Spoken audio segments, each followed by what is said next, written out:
Olá, turma! Sejam bem-vindos novamente à nossa disciplina Produção de Recursos Didáticos para a Educação Digital. Hoje nós vamos conversar sobre autorias, no plural mesmo, tá? Na produção do material didático, para a gente pensar diversas formas de consolidar essa autoria. Então, vamos olhar quais são os objetivos da nossa aula. Reconhecer distintos modelos de autoria na produção do material didático e identificar os principais elementos a serem considerados na curadoria de conteúdo. Então, vamos lá. O material didático, ele não pode ser feito com autoria inédita, original, ou seja, um professor autor contratado, algumas instituições chamam de conteudista, contratado para a escrita de um determinado material específico, contratado para aquele módulo, que pode ser uma disciplina inteira, mas eu já vi também algumas instituições que contratam professores diferentes para cada aula de uma mesma disciplina. São diversos olhares, há uma complexidade nisso, porque são professores que às vezes são contratados de forma isolada, não dialogam, recebem a ementa e escrevem. Às vezes tem até uma empresa por trás, uma empresa que é responsável pela contratação desses profissionais para a escrita das aulas de forma fragmentada. Pode haver complexidade em termos de linguagem, em termos de perspectiva teórica, conceitual, nomenclaturas, isso pode ocorrer. E há instituições que contratam um professor autor para a escrita de um material próprio. Então, é isso que eu vou chamar de autoria inédita, original, ok? Então, é a voz do professor ou grupo de professores que podem ser externos à instituição ou parte do corpo docente do presencial, da educação presencial. A opção desse material ser voltado à impressão PDF ou para acesso via ambiente virtual com acesso digital. Tá? Então, depende do modelo pedagógico da instituição, como é que esse material didático, esse conteúdo, que são as aulas, a voz do professor, por meio da escrita, vai chegar até o aluno, por meio de PDF, por meio de outro recurso digital. Então, a escolha do projeto, do curso, tá? E também as instituições, aqui a Univesp é uma instituição que trabalha dessa forma, que investe também na curadoria de conteúdos. O que é isso? Nós temos muitos materiais disponíveis, muitos materiais bons, e a gente pode fazer uso como já é feito no presencial. Quando vocês fizeram a graduação, se foi no presencial, o professor do presencial escrevia o conteúdo inteiro para vocês? Ou ele trabalhava com livros, com artigos científicos, com vídeos e outros materiais? Então, o professor do presencial já trabalha há muito tempo com a curadoria de materiais. E a escolha, esse filtro, essa pesquisa, que envolve contextualização e análise crítica, também é uma autoria. É uma autoria porque você vai desenhar o quê? As escolhas e os materiais didáticos coletados a partir de um olhar seu, que vai desenhar o direcionamento da sua disciplina de acordo com os objetivos de aprendizagem que você elencou, ok? E aí, pensando lá na autoria inédita, tá? Quando é autoria inédita, precisa ser coerente com o PPP da instituição, precisa atender os objetivos de aprendizagem e a ementa, sem escapar da ementa que esse professor autor recebeu. A linguagem dessa escrita precisa ser dialógica, conversando com o aluno, afinal de contas, esse professor, a aula dele está traduzida ali por meio dessa escrita.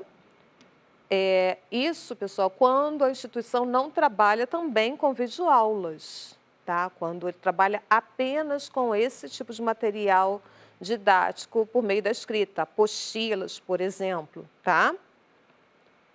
Então, há que se cuidar que tem uma linguagem dialógica nessa escrita, conversando com o aluno, convocando-o a pensar os problemas, como se faria no presencial, os problemas de uma sociedade para então elencar os conteúdos conceituais que vão ajudá-lo a analisar os problemas da sociedade, tá? E nessa escrita precisa oferecer o máximo de informações para que a mensagem seja compreendida, mas com mídias diversas, ao mesmo tempo que se aciona o poder de síntese. Pareceu contraditório aqui, mas é o caminho do meio, tá? Tem que ter detalhamento suficiente para que o aluno leia e compreenda de forma autônoma. Porque na educação à distância, muitas das vezes, ele faz essa leitura de forma autônoma. Nem sempre ele vai buscar ajuda, ou apoio, ou orientação do professor facilitador ou do tutor, né? Ele precisa compreender sozinho ali. Se tiver um conceito mais complexo, é que ele busca ajuda. Mas, ao mesmo tempo, esse detalhamento ele precisa ser direcionado para o que realmente é importante, os pontos principais da disciplina, daquela aula. Então, a capacidade de síntese, esse poder de síntese vai estar direcionado a isso. O que a gente precisa observar também nessa autoria inédita? Precisa tornar simples o complexo, tá? Mas também deixando hiperlinks para os alunos acessarem a fonte primária, o livro ou o artigo científico que vai aprofundar tudo aquilo, ou um vídeo no YouTube de determinado autor que vai aprofundar, tá? Então, o professor autor ele faz uma escrita tornando mais claro aquele conceito denso, mas ele também coloca ali a fonte primária para que o aluno vá buscar, tá? De forma autônoma. Ele precisa chamar a atenção do aluno para analisar um problema, um vídeo, direcionando o olhar para a economia da atenção, convocando esse aluno a analisar determinado conteúdo, determinado ponto, conceito-chave. E aí, o que mais que a gente pode colocar sobre a autoria inédita? Os recursos gráficos. Precisamos incluir os recursos gráficos porque ele vai quebrar a linearidade do texto e vai tornar ainda mais claro determinados conceitos. A gente entende muito melhor quando tem texto e imagem. Esses gráficos são gráficos que podem ser de bancos de imagem da internet, ou se tiver uma equipe de grafistas, né, naquela instituição, o professor autor pode pedir e dizer qual a intencionalidade dele e a equipe vai fazer esse desenho ou vai buscar essa imagem, fazer as edições necessárias, ok? Isso auxilia o aluno a compreender o conteúdo mais do que se ele tiver acesso apenas a texto. Tá? Se nós estivermos trabalhando com conceitos muito densos, sempre bom você trazer convergência de outras mídias para tornar mais claro. Exercícios, eles podem colocar exercícios durante a aula e também ao final, ou pode fazer a opção de deixar só no final, mas exercícios de autoavaliação para ver se o aluno no meio do caminho está compreendendo cada sessão, cada conceito. E se o material for digital, pode-se incluir outros hiperlinks, com vídeos, animações, etc. Pode constar no Saiba Mais ou pode já, durante a escrita mesmo, colocar os hiperlinks para o aluno acessar. Cuidando, gente, para não haver exagero. Quando a gente exagera, a gente também faz com que o aluno se perca, né, e vá navegar em outros espaços. Então, o que for importante, quase se fosse a nota de rodapé.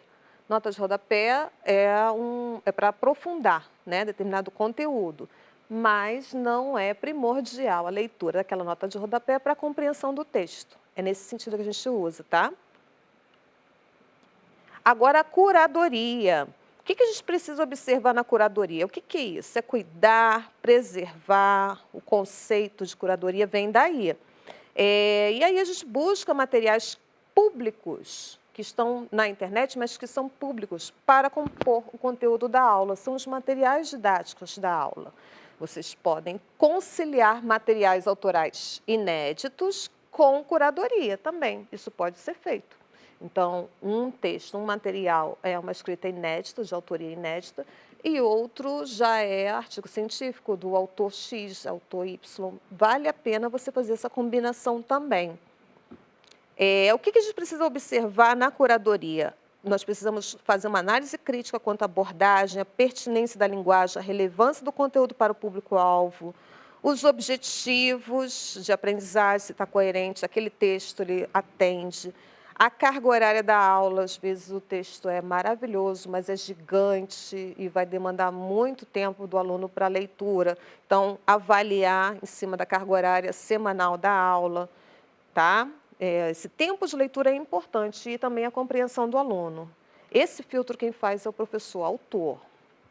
Ainda sobre a curadoria, tem aqui um recurso gráfico da professora Filatro, que é muito interessante, que são os benefícios da curadoria do conteúdo da EAD. Então, ela vai elencar que essa curadoria vai utilizar os recursos de forma mais efetiva. São materiais que já estão produzidos, os conhecimentos científicos já estão aí publicizados na internet, nós podemos utilizar aqueles que são abertos, domínio público.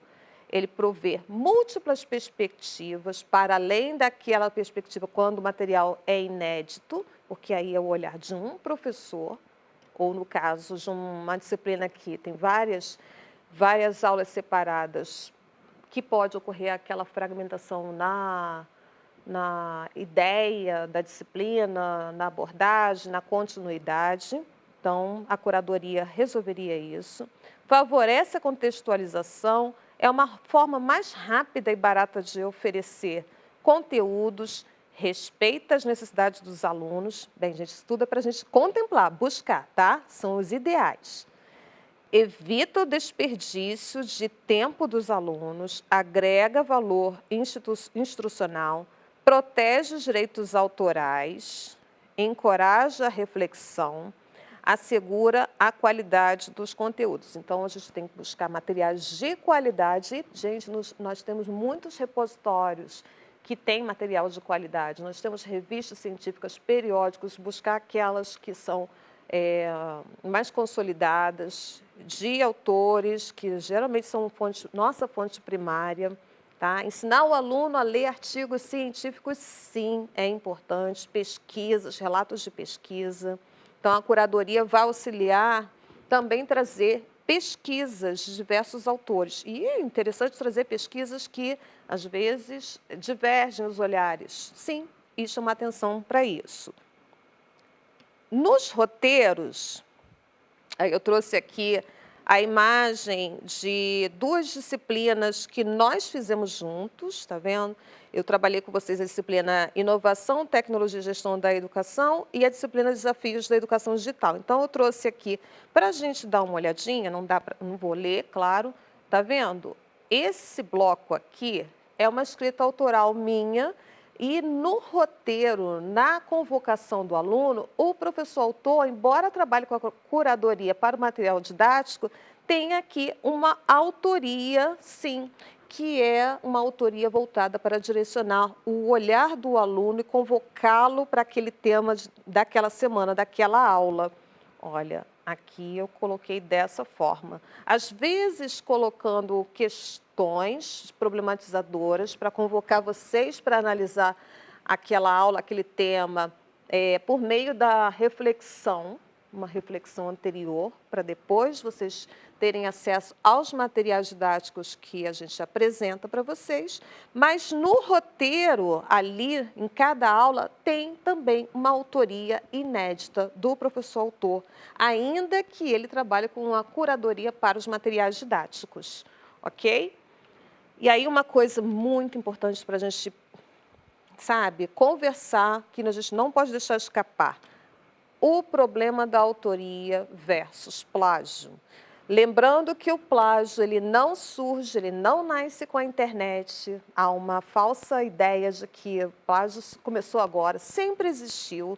Ocorre que a internet facilita, porque as tecnologias facilitam qualquer intencionalidade que nós tenhamos, certo? Então, se é plagiar, facilita. No material didático, quando nós vamos escolher, nós não podemos colocar arquivos dentro do ambiente virtual sem delegar a autoria. Não podemos negar, silenciar, ocultar a autoria de ninguém, fazer a referência correta dos materiais que estão ali. Nem todos os materiais nós podemos colocar dentro do ambiente, tá? Então, aqui, os materiais que estão na internet não podem ser inseridos no curso sem que estejam abertos a esse uso. Então, observar isso. Por exemplo, essas videoaulas que a gente está fazendo na Univesp, elas podem ser utilizadas em outros cursos, por outras instituições. Está lá nas políticas. Se a gente buscar no site da Univesp, isso consta, isso está claro. Então, esses materiais estão públicos, sim. Mas todos os materiais que a gente encontrar na internet estão públicos da mesma forma, nós podemos trazer para dentro do nosso curso, tem que se observar isso. Pode-se colocar o hiperlink para remeter a um endereço externo, isso sim, é você assegurar e se proteger os direitos autorais. E não esqueçamos jamais citar a fonte. E no caso das imagens, busquem bancos de imagens que sejam gratuitos, se a instituição não tiver orçamento para adquirir essas imagens, ou se não tiver uma equipe de grafistas e desenhistas. Então, a gente vai resolvendo essas questões da autoria e os recursos e infraestrutura que a instituição possui e dispõe, sempre com muita ética. Ok, pessoal? Aqui nós temos a referência dessa nossa aula, professora Andréia Filatro, que eu falei desde o início, que é uma referência importante para essa disciplina, fundamental. A gente fica por aqui, a gente se vê na próxima aula.